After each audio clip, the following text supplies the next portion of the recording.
10 മണി മുതൽ 4 മണിക്കൂർ ചോദ്യം ചെയ്യുമ്പോൾ എന്തൊക്കെ വൈരുദ്ധ്യങ്ങൾ ഉണ്ടായിട്ടുണ്ട് എന്ന് കൂടി നമുക്ക് മനസ്സിലാക്കാം. ബിനിൽ ചേരുന്നുണ്ട്. ബിനിൽ, DCPമാരുടെ വളരെ ഒരുപാട് അവരുടെ ചോദ്യാവലി തയ്യാറാക്കിയാണ് അവർ മൊഴി രേഖപ്പെടുത്തിക്കൊണ്ടിരുന്നത്. അപ്പോൾ എന്തൊക്കെയാണ് ഒരു അറസ്റ്റിലേക്കൊക്കെ പോകേണ്ട തരത്തിലേക്ക് വന്നത്? എന്തുകൊണ്ടാണ്? പറഞ്ഞ കാര്യങ്ങളിൽ എന്തൊക്കെ അവ്യക്തതകൾ, വൈരുദ്ധ്യാത്മകമായിട്ടുള്ള നിലപാടുകളും പ്രതികരണങ്ങളും ഒക്കെ ഷൈൻ്റെ ഭാഗത്തു നിന്നും ഉണ്ടായിട്ടുണ്ട്?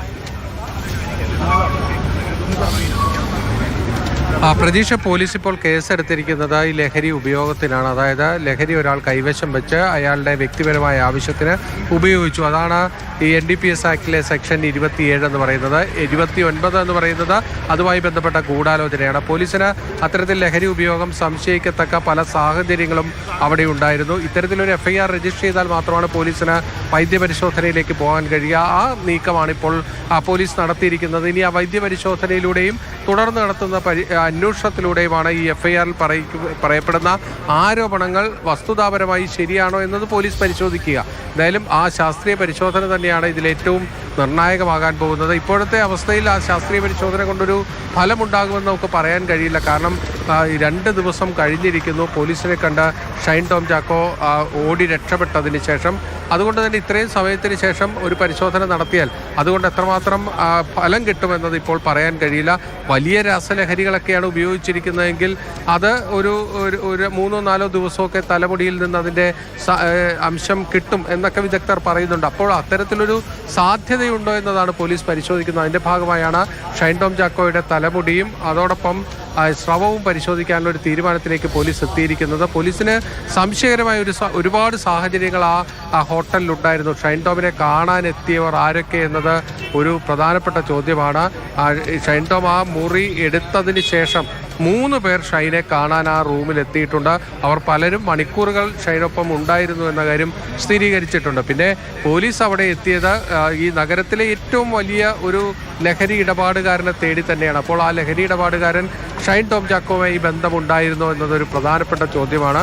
അങ്ങനെയെങ്കിൽ ലഹരി ഇയാൾ കൈമാറിയിട്ടുണ്ട് എന്ന ഉത്തമ വിശ്വാസത്തിന്റെ അടിസ്ഥാനത്തിൽ ഒരു കാര്യം കൂടി, മറ്റ് വാക്കുകൾ വഴിയുള്ള അല്ലെ വിവരങ്ങളല്ലാതെ, അല്ലെങ്കിൽ വാചകങ്ങളല്ലാതെ, പ്രതികരണങ്ങളല്ലാതെ, മൊഴികളല്ലാതെ മറ്റെന്തെങ്കിലും ഈ ഷൈൻ്റെ ഒരു ഫോൺ ഉണ്ടല്ലോ, 3 ഫോണുകൾ ഉപയോഗിക്കുന്നു എന്ന് പറയുന്നു. അപ്പോൾ ഒരു ഫോണാണ് ഇന്ന് കൊണ്ടുവന്നത് എന്നും പറയുന്നുണ്ട്. ആ ഫോൺ കേന്ദ്രീകരിച്ചുള്ള പരിശോധനകൾ ഒക്കെ നടത്തിയിട്ടുണ്ടോ? സൈബർ വിങ്ങുമായി ചേർന്ന് അങ്ങനെ ഉള്ള ഡേറ്റാസ് ഒക്കെ വെച്ചായിരുന്നോ ഈ ചോദ്യം ചെയ്യൽ? ഈ ഫോണുകളുടെ പരിശോധന എന്നത് അല്പം സമയമെടുക്കുന്ന ഒരു കാര്യമാണ്. പോലീസ് പക്ഷേ ഗൃഹപാഠം ചെയ്തിരുന്നത് ഇയാളെ എന്തൊക്കെ ചോദ്യങ്ങൾ ചോദിക്കണം, അതായത് ഈ അന്വേഷണത്തിൻ്റെ സമയത്ത് ഈ റെയ്ഡിനിടെ ഇയാൾ ഓടിയത് എങ്ങനെ, അതുമായി ബന്ധപ്പെട്ട് ഇയാളുടെ മുറിയിലുണ്ടായിരുന്ന മലപ്പുറം സ്വദേശിയുടെ മൊഴി, അതെല്ലാം പോലീസ് നേരത്തെ രേഖപ്പെടുത്തിയാണ്. അപ്പോൾ പ്രാഥമികമായ വിവരങ്ങൾ അവിടെ ഉണ്ട് പോലീസിൻ്റെ കയ്യിൽ, ആ മുറിക്കുള്ളിൽ എന്താണ് സംഭവിച്ചിരുന്നത് എന്നത് സംബന്ധിച്ച്. അതുകൊണ്ട് തന്നെ ആ വിവരങ്ങളുടെ അടിസ്ഥാനത്തിലാണ് ചോദ്യാവലി തയ്യാറാക്കി ചോദ്യം ചെയ്തത്. അതിനിടയിൽ ഷൈൻ ടോം പറഞ്ഞ ചില വസ്തുതകളുണ്ട്.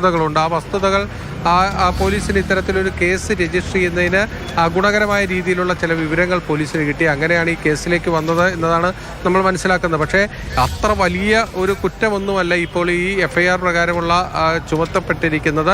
ഒരാൾ ലഹരി ഉപയോഗിച്ചു എന്ന് സ്ഥിരീകരിക്കുക എന്നതാണ് ഈ കേസിൽ ഏറ്റവും പ്രധാനപ്പെട്ടത്. അത് സ്ഥിരീകരിച്ചാൽ മാത്രമേ ഈ കുറ്റം അടക്കം നിലനിൽക്കുകയുള്ളൂ. പക്ഷേ ഇതിൻ്റെ മറ്റൊരു വശം എന്നത് ഇത് കോമ്പൗണ്ട് ചെയ്യാൻ കഴിയുന്നൊരു ഒഫൻസ് കൂടിയാണ് സെക്ഷൻ 27. അതുകൊണ്ട് തന്നെ ആ FIR പുറത്തേക്ക് വരുമ്പോഴാണ് ആ സെക്ഷൻ 27-ലെ സബ്സെക്ഷൻ ഏതൊക്കെയാണ് ചുമത്തിയിരിക്കുന്നതെന്ന് മനസ്സിലാവുന്നത്. അതായത് സെക്ഷൻ 27-ൻ്റെ A വകുപ്പാണോ B വകുപ്പാണോ എന്നത് പ്രധാനമാണ്.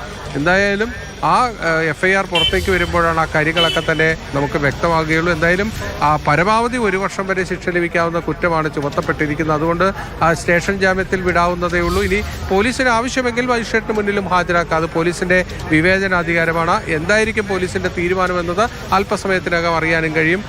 വൈദ്യപരിശോധനയ്ക്ക് അധികം വൈകാതെ തന്നെ ഷൈൻ ടോം ചാക്കോയെ ഈ പോലീസ് സ്റ്റേഷനിൽ നിന്ന് പുറത്തിറക്കും എന്നതാണ് നമുക്കിപ്പോൾ കിട്ടുന്ന വിവരം. ബിനിൽ, സഹകരിക്കുന്നുണ്ടോ ഷൈൻ അതിനുശേഷം ഈ പറയുന്ന കാര്യങ്ങൾ? പിന്നീട് നമ്മൾ വന്ന ദൃശ്യങ്ങൾ അങ്ങനെ ക്ഷീണിതനായി ഇരിക്കുന്നു എന്നുള്ളതായിരുന്നു.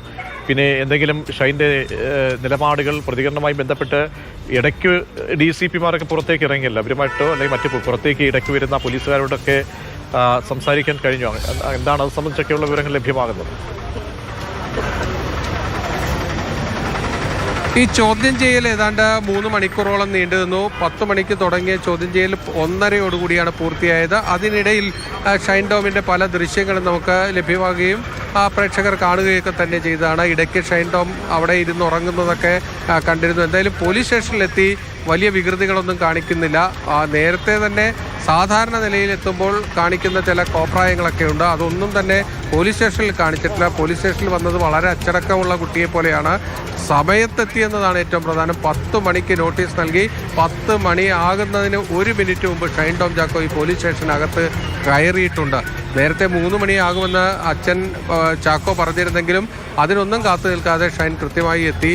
എന്തായാലും പോലീസിൻ്റെ ചോദ്യം ചെയ്യലടക്കമുള്ള നടപടിക്രമങ്ങൾ പൂർത്തീകരിച്ചിട്ടുണ്ട്. അവർ അറസ്റ്റും രേഖപ്പെടുത്തിയിട്ടുണ്ട്. പക്ഷേ അതുകൊണ്ട് ഇത് വലിയൊരു കുറ്റമല്ലാത്തത് കൊണ്ട് തന്നെ മജിസ്ട്രേറ്റിന് മുന്നിൽ ഹാജരാക്കണമോ വേണ്ടയോ എന്ന കാര്യം പോലീസിന് തീരുമാനിക്കാവുന്നതേ ഉള്ളൂ. അതോടൊപ്പം ഇതിൻ്റെ ശാസ്ത്രീയ പരിശോധനയും തുടർന്നുള്ള അന്വേഷണവും തന്നെയാണ് ഏറ്റവും പ്രധാനപ്പെട്ടത്. ബില്ലാണ് വിവരങ്ങൾ നൽകിക്കൊണ്ടിരിക്കുന്നത്. അപ്പോൾ ഷൈൻ എങ്ങനെയാണ് ഇപ്പോൾ ഷൈൻ ടോമിനെ സംബന്ധിച്ചുള്ള ഈ സാഹചര്യങ്ങൾ ഗുരുതരമാകുന്നത് എന്നാണ് നമ്മൾ കണ്ടത്. 2 വകുപ്പുകൾ അത് പ്രത്യക്ഷത്തിൽ ദുർബലമെന്ന് തോന്നുമ്പോഴും മറ്റ് അതിനകത്ത് കോമ്പൗണ്ടബിൾ ആയിട്ടുള്ള അല്ലെങ്കിൽ അനുബന്ധമായിട്ട് ഏതൊക്കെ വകുപ്പുകൾ കൂടി ഇനി ചേർക്കാൻ കഴിയുമെന്നത് ഈ FIRന്റെ ഡീറ്റെയിൽസ് കൂടി നമുക്ക് കൃത്യമായിട്ട് വന്നാൽ മാത്രമേ അറിയാൻ കഴിയുകയുള്ളൂ. അപ്പോൾ പോലീസിനെ സംബന്ധിച്ചോളം പോലീസിന് മുന്നിൽ ഇന്ന് രാവിലെ മുതലുള്ള സാഹചര്യങ്ങൾ ഒരിക്കൽ കൂടി ഓർമ്മിപ്പിക്കുകയാണ്. കഴിഞ്ഞ ദിവസം തൃശ്ശൂരിലെ വീട്ടിലേക്ക് കൊണ്ടുപോയി നോട്ടീസ് കൈമാറുമ്പോഴും പോലീസിന് എന്ത് ചെയ്യണം ഇക്കാര്യത്തിൽ എന്ന ഒരു മുന്നോട്ട് പോക്കിനെ സംബന്ധിച്ചുള്ള ഒരു ആശയക്കുഴപ്പം പ്രകടമായി തന്നെ ഉണ്ടായിരുന്നു. അതായത് ഇത് ഷൈനെ സംബന്ധിച്ചോളം കൂളായിട്ട് കയറി വരാം. കാരണം ഷൈൻ ഒരു പ്രതി ആയിട്ടില്ല, കയ്യിൽ നിന്നൊന്നും പിടികിട്ടിയിട്ടുമില്ല. അപ്പോൾ വളരെ കൂളായിട്ട് വളരെ ആത്മവിശ്വാസത്തോടു കൂടിയാണ് ഇന്ന് ഷൈൻ ടോം ചാക്കോയെ ഇന്ന് സ്റ്റേഷനിലേക്ക് കൃത്യം 10 മണിക്ക് തന്നെ 10:30 ഹാജരാകാൻ നോട്ടീസ് നൽകി 10 മണിക്ക് തന്നെ ഓഫീസിലേക്ക് പോലീസ് സ്റ്റേഷനിലേക്ക് എത്തുന്നു. അന്വേഷണ സംഘത്തിന് മുന്നിൽ ചോദ്യം ചെയ്യാൻ ഇരിക്കുന്നു. പക്ഷേ പിന്നീടാണ് ഈ സാഹചര്യങ്ങളൊക്കെ തന്നെ മാറുന്നത്. നമ്മൾ ചിന്തിക്കണം, ആദ്യം തന്നെ വന്ന മൊഴി ഇതായിരുന്നു. താൻ പേടിച്ച് ഓടിയതാണ്, എടുത്തു ചാടി ഓടിയതാണ്. ഹോട്ടലിന് മുൻപിൽ വന്ന് മുട്ടിയത് ഗുണ്ടകളാണോ എന്ന് തെറ്റിദ്ധരിച്ചുകൊണ്ട് സംശയിച്ചുകൊണ്ട് പ്രാണരക്ഷാർത്ഥം ഓടിപ്പോയി തമിഴ്നാട്ടിലേക്ക് എന്നായിരുന്നു പറഞ്ഞത്. അപ്പോൾ തന്നെ കാര്യങ്ങൾ വെടിതീർന്നു എന്നുള്ള നമുക്ക് അത് ഇനിയൊന്നും പുകയാണ് എന്ന് ചിന്തിക്കാൻ സാമാന്യ യുക്തി കൊണ്ട് ചിന്തിക്കാൻ കഴിയുമായിരുന്നു. പോലീസും ആ നിലയ്ക്ക് നീങ്ങി. പിന്നീടാണ് ഈ പറഞ്ഞ 2 പ്രധാനപ്പെട്ട സെക്ഷനുകൾ പോലീസിനെ സംബന്ധിച്ചോളം NDPS ആക്ടിലെ സെക്ഷൻ 27, 29. 27 എന്ന് പറയാൻ കൺസംഷൻ കൂടി വരികയാണ്, ഉപയോഗിച്ചു എന്ന നിലയിലേക്കുണ്ട്. പിന്നെ 29 ഗൂഢാലോചന, കോൺസ്പിറസി, അബറ്റ്മെന്റ്, അതായത് പ്രേരണ അടക്കമുള്ള കാര്യങ്ങളിലേക്ക് വരുമ്പോൾ അതിൽ മറ്റ് പ്രതികളുടെ കൂടി അവരുമായിട്ടുള്ള ബന്ധം കൂടി ചേർക്കപ്പെടുകയാണ്. അപ്പോൾ വിപുലമായ ഒരു അന്വേഷണത്തിലേക്കും പരിശോധനയിലേക്കും ഈ 2ാമത്തെ സെക്ഷൻ 29 അനുസരിച്ച് പോകേണ്ടി കൂടി വരികയാണ്.